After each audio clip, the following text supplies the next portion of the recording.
Hey everyone, welcome back to Peaceful Investor. Today we are taking a deep dive into Hims and Hers Health, one of the fastest growing digital healthcare companies in US. I'll walk you through their business model, their Q3 2025 results, their cash flow strength, balance sheet, stock-based compensation, share buybacks, GLP strategy, long-term guidance, and finally my personal investor view at today's price. Let's start with the business model because once we understand this part, everything else makes sense. Hims and Hers is a digital subscription healthcare platform. Customers sign up through the app or website, answer a quick medical questionnaire, and connect online with a licensed doctor or nurse practitioner. If treatment is appropriate, the provider prescribes personalized medication and the medicine is shipped directly to the customer's home every month. Instead of paying for a one off appointment, the customers subscribe to a monthly treatment plan that includes the consultation, the prescription, the medicine, and the delivery. No waiting rooms, no pharmacy lines, no insurance headaches. They also operate their own pharmacies and compounding facilities, which gives them more control over cost, quality, and fulfillment. Now let's get into Q3 2025 because this was another strong quarter. Revenue grew 49% year over year to $599 million. Subscriber reached 2.5 million, up 21%, and average revenue per subscriber rose to $80. Gross profile was $442 million, but the gross margin slipped from 79% to 74% because of higher fulfillment cost, shorter GLP-1 shipping cycle, and the price reduction. Operating income was $11.8 million for a 2% margin, and adjusted EBITDA was $78.4 million and for a 13% margin, up 50% year over year. But the strongest part of the business is cash flow.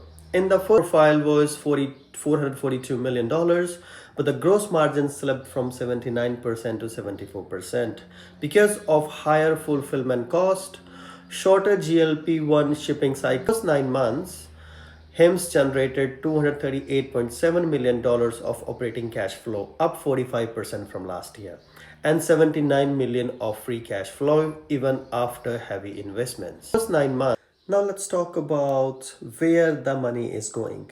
Hims invested heavily into expanding its pharmacy and compounding operations and also spent $121 million acquiring Zava in Europe, giving them instant access to markets like UK, Germany, France, Ireland, and Spain. On the balance sheet, the company ended Q3 with around $1.4 billion in total liquidity, and they also carry $970 million of debt, which they raised to acquire Zava and building long-term infrastructure for future growth, something that should benefit the company for years to come. Now let's talk about stock-based compensation.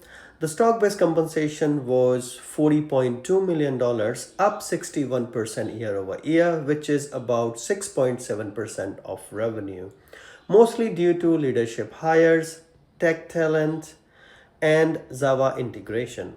Yes, stock-based compensation creates dilution, but the company is actively offsetting it through buybacks. They repurchased $9.5 million worth of shares in this quarter and still have most of $100 million authorization available to buy more shares in upcoming quarters or years.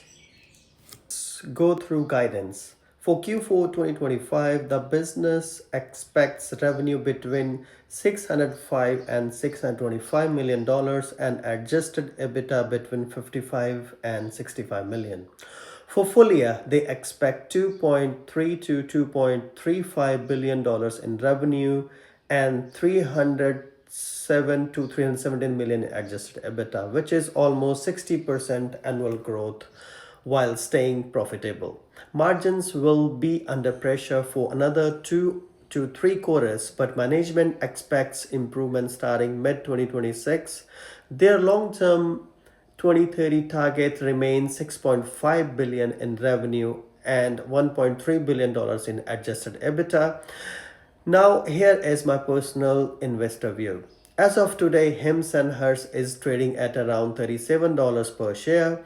At that price, the company trades at roughly 4 times of revenue and around 27 times of operating cash flow. For a growth company like Hims, expanding into new categories, building its own pharmacies, preparing for diagnostics and longevity, and generating real cash flow, I personally think this valuation is still undervalued. To be transparent, I started buying Hems around $45, and as the stock fell, I kept accumulating.